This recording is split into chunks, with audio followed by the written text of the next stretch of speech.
புல் Moon sale காலை 9 மணியிலிருந்து இரவு 12 மணி வரை ஆகஸ்ட் 27 ஒரு நாள் மட்டும்.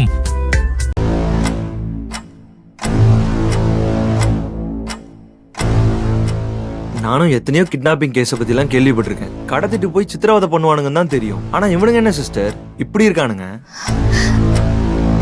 சாப்பாடு வாங்கிட்டு வந்து குடுக்கறானுங்க, வேணான்னு சொன்னா கரைச்சி ஊத்துறானுங்க, மாத்திரை மருந்து வாங்கிட்டு வரேன்னு போறானுங்க. நிஜமாவே நம்மளை கடத்தி வச்சிருக்காங்களா இல்ல ஏதாச்சும் பிராங்க் பண்ணி விளையாடுறானுங்களா? நிச்சயமா கடத்திதே வச்சிருக்காங்க. ஆனா கடத்த சொன்னவங்க என்ன செய்ய சொல்றாங்களோ அததையும் செய்யறாங்க. சாப்பாடு கொடுத்த வரைக்கும் சரிதே, ஆனா மாத்திரையெல்லாம் எப்படி வாங்குறாங்க? நான் என்ன மாத்திரையெல்லாம் சாப்பிடுவேங்கிற வரைக்கும் எப்படி தெரிஞ்சு வச்சிருக்காங்க? என்னைய பத்தி அந்த அளவுக்கு தெரிஞ்சவகதே இப்படி கடத்த சொல்லிருக்கணும். என்னைய கடத்தி வச்சு என்னைய பாத்துக்கிறதுல யாருக்கு என்ன லாபம்?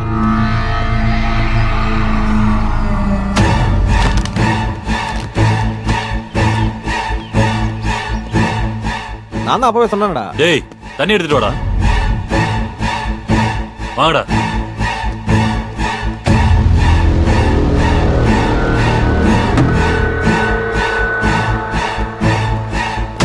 ஏய் மாத்திரை சாப்பிடலாமா? முடியாது. நீ முடியாதுன்னு சொன்னா அப்படியா? சரி விட்டுட்டு போயிடுவேன்னு நினைச்சியா? சாப்பாடு சாப்பிட்டது ஞாபகம் இருக்குல்ல? மாத்திரை சாப்பிட மாட்டேன். என்னண்ணே நாமளும் எத்தனையோ பேரை கடத்தி கொண்டு வந்து அடைச்சு வச்சிருக்கோம். ஆனா இவ்வளவு மாதிரி யாரும் ஸ்ட்ராங்கா இருந்ததே இல்லையே. அதுதே கிராமத்து துணிச்சல். அப்படிலாம் விட்டு கொடுத்துட்டு போக முடியாது.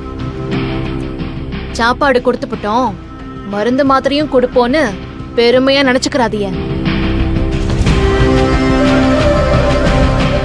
இத்தனை ஆம்பளைங்க இருந்தும் ஒத்த பொம்பளை நானு. என்னை கட்டி போட்டு வச்சு கட்டாயப்படுத்தி கொடுக்கறீங்களா?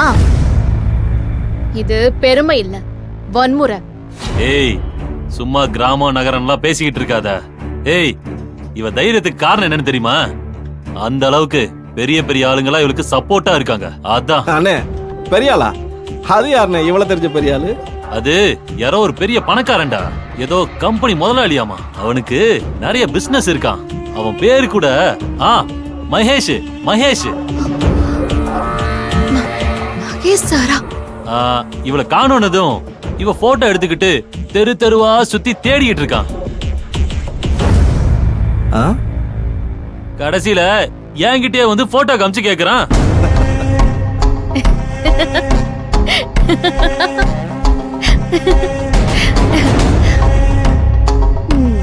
மகேஷ் சார் என்னைய தேட ஆரம்பிச்சிட்டாரா? சூப்பரு. ஏய் இன்னும் கொஞ்ச நேரந்தே உங்க விளையாட்டெல்லாம்.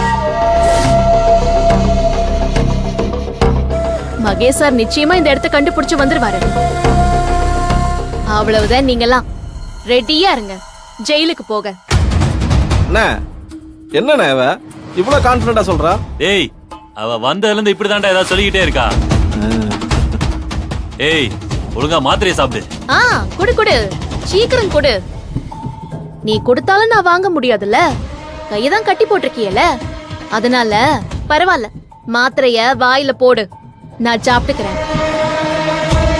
நீ தண்ணி கொண்டு வா.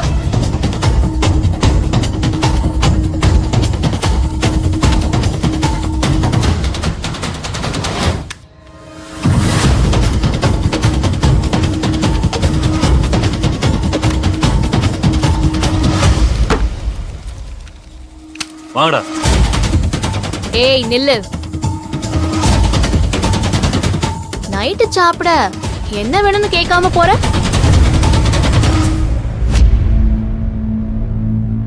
என்ன முழிக்கிற? நைட்டு எனக்கு 2 பிளேட். எத்தனை? 2 பிளேட் பிரியாணி வேணும்.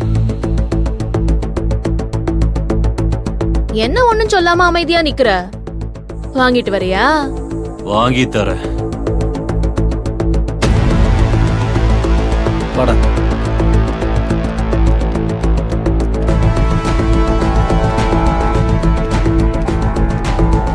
என்ன சிஸ்டர் இவ்வளவு தைரியமா பேசுறீங்க? கவலைப்படாதீங்க கணேஷ், மகேஷ் சார் நிச்சயமா இங்க வருவாரு. நாம வெளியே போயிடலாம்.